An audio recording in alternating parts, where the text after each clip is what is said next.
una alegoría, pero con puros No, y luego y luego tenían que desagraviar.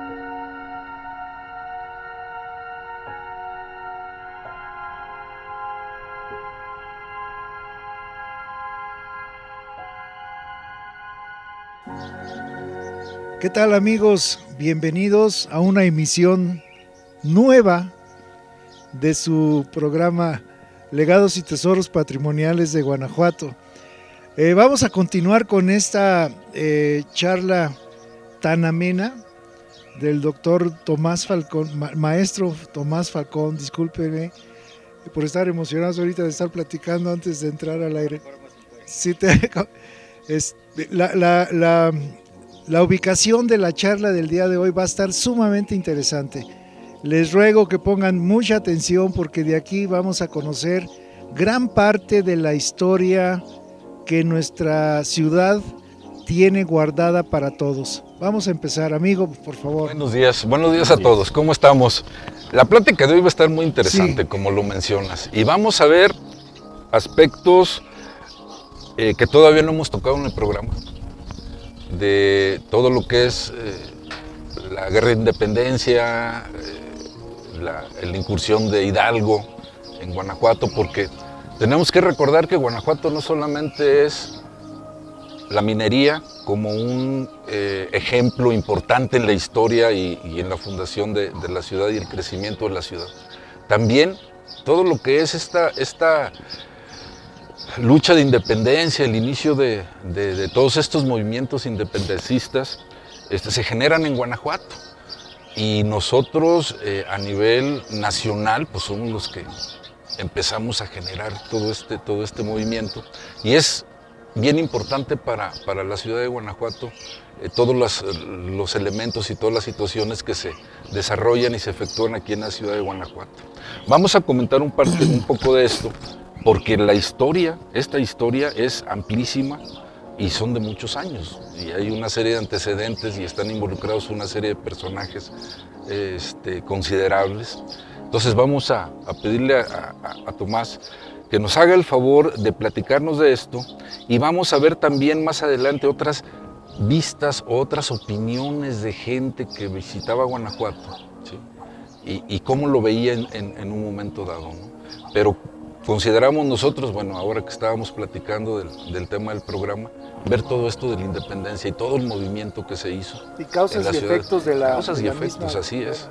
¿Sí? Entonces, afortunadamente contamos con Tomás Falcón para que venga y nos ilustre, y ustedes pues pongan atención a todo esto, a todos estos relatos que, como los hace y lo ha hecho en los otros programas, pues son bien amenos y son bien entendibles para todos nosotros, ¿no? Entonces los dejamos. Por eso ya es con nuestro Tomás. cliente.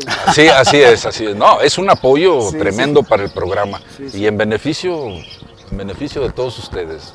Bueno, agradezco la efusiva presentación de mis amigos conductores, agradezco a los compañeros técnicos que hacen favor de tomar nuestro mejor ángulo.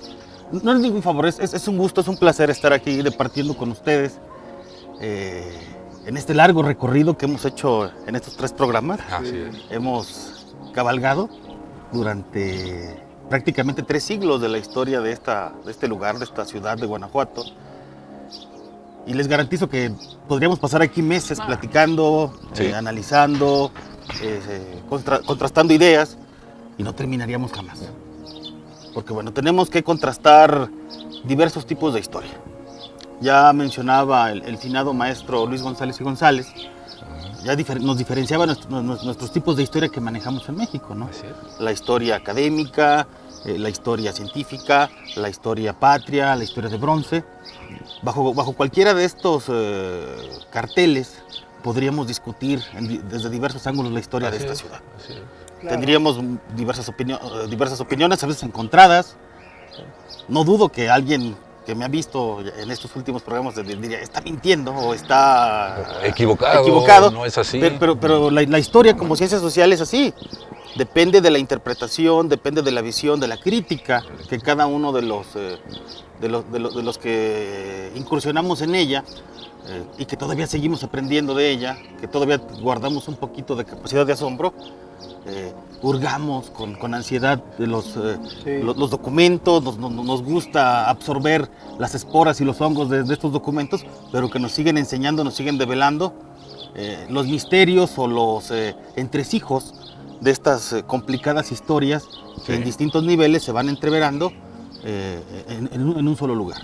¿Sí? Bueno, para el programa de hoy, como había mencionado el doctor Arcos, tenemos una serie de temas que de cierta manera van a cerrar algunos círculos que hemos dejado abiertos en los 3 programas previos. El primero, ¿cuál fue el origen del fin de este gran emporio que fue la minería en Guanajuato? Así es.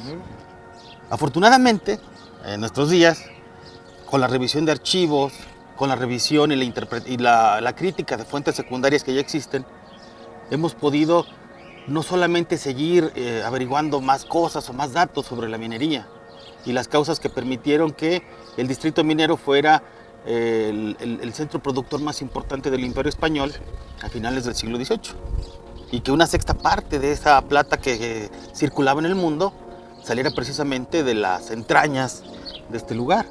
Sí, sí.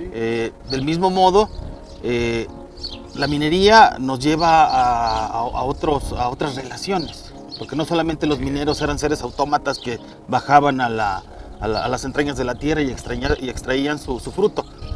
También eran personas que vivían, que tenían una vida cotidiana en la ciudad, que consumían alcohol, que consumían alimentos, que tenían o practicaban una economía de carácter natural. Así es. Es decir, Hacen ciudad. hacen ciudad. Y que sobre todo tenemos que derribar los mitos de que los operarios mineros eran unos manirrotos que ganaban grandes cantidades de dinero por sus largos jornales y después lo dilapidaban esos dineros en los burdeles, en las casas de juego. Tenemos que entender que la economía de esas personas era muy distinta a la nuestra. No dependía enteramente del dinero en metálico, porque para empezar, a finales del siglo XVIII, la economía monetizada todavía era una utopía en la Nueva España. Era un sueño. Sí. Solamente para algunas cosas específicas se podía disponer de dinero líquido. Para pagar a las tropas. Hay que recordar que en la Nueva España no hay un ejército permanente, pero sí hay milicias provinciales. Así es. Y la mayor parte del servicio que realizan las milicias provinciales, ya sea de criollos o de pardos en las costas, se les pagaba, digamos, en especie. Pero a las tropas españolas que estaban en los situados, es decir, en el norte de la Nueva España, y en Florida, y en Cuba, y en Santo Domingo, a ellos sí se les mandaban remesas de moneda acuñada. Y quedaba poco, amén de todo lo que se mandaba a la península, quedaba poco dinero circulante. Sí. ¿Sí? Esto pues, nos permite verlo desde distintos ángulos, ¿no? Y hacernos varias preguntas, porque los historiadores funcionamos con preguntas. ¿Sí? Quizá en nuestros días vemos cosas que nos llaman la atención. Al ir caminando la ciudad, pues vemos recios muros de piedra, vemos arcos que están semicubiertos en la subterránea, y nos hacemos la pregunta, ¿qué función tenían o por qué están enterrados, por qué están a un nivel tan bajo? ¿Sí? Bueno, todo esto trataremos de darle respuesta en este programa, y a la vez, como decía al principio, cerrar varios círculos, varias preguntas que han quedado abiertas. ¿Sí? Y me remito a la primera de ellas.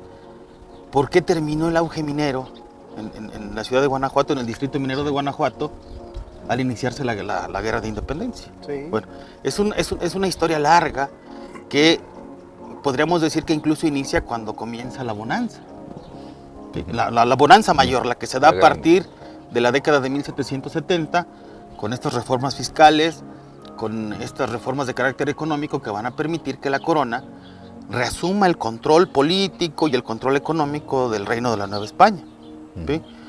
Y que a la vez van a fomentar que la gran industria minera, la de los grandes productores, crezca de manera exponencial y que le permita a la corona recaudar tanto en los impuestos del diezmo real como por impuestos de consumo, las cantidades millonarias que van a permitir a la España de la década de 1780, 1790 e incluso en la primera década del siglo XIX gozar de una posición tal que podríamos hablar nuevamente de un renacimiento de España como potencia militar.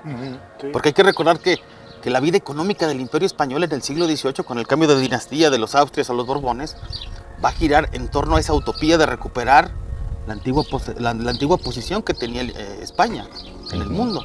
¿Sí? Durante años los monarcas hacían economías para tener el dinero suficiente para mandar construir otra flota que les permitiera emprender una guerra de reconquista en ciertas regiones italianas, disponer flotas que les permitieran defender el litoral del Caribe o la costa atlántica de las Indias contra las incursiones inglesas o las incursiones holandesas. ¿Sí? Se sabe poco, pero en la segunda mitad del siglo XVIII el Imperio Hispánico tuvo la intención de construir una especie de muralla atlántica que les permitiera defenderse de los acosos de los británicos. ¿Sí? Esto de las murallas atlánticas siempre pensamos en los alemanes, ¿no? Sí. Cuando tenían ocupada media Europa y la construcción de fuertes y sistemas defensivos que impidieran que los aliados desembarcaran en algún punto, ¿no? Pero bueno, todas estas circunstancias nos llevan a que en el origen de la opulencia, a que en el momento en que se dispara la producción minera, se empiezan a gestar contradicciones económicas y sociales que van a llevar a su pronta disolución. Uno de los más interesantes y que ha señalado ya en algunos libros y textos el doctor Luis Jáuregui de la UNAM es que la economía novohispana no creció, sino lo que creció fue la base impositiva. Sí. Una economía que la sometes a un castigo fiscal, pues en los primeros años recibes una mayor recaudación, pero el gobierno no se ocupó de hacer crecer la economía. Una economía que brinda más dividendos a sus gobernantes tiene que ser estimulada con el crecimiento, con una mayor inversión. Sin embargo, aquí no ocurrió eso.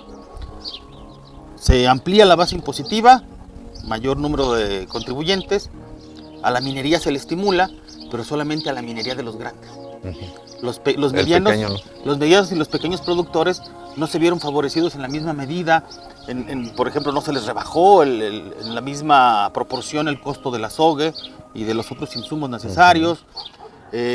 La ordenanza de minería de 1783 se ha señalado que solamente favorecía a esos sectores privilegiados y que a los menores los tenía castigados todavía bajo la amenaza de cierto terrorismo fiscal, y por eso esa base que era la mayoría de los mineros no creció en la medida que una economía del tamaño de la novohispana digamos no creció en la medida esperada.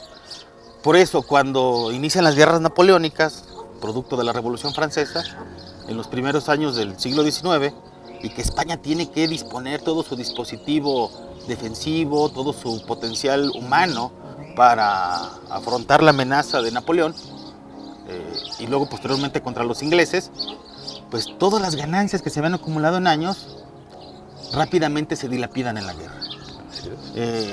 Empieza una política de recaudación de donativos graciosos que tienen que ser pedidos, solicitados, bajo un cierto sistema de coerción, a las principales familias novohispanas y prácticamente de todas las Indias.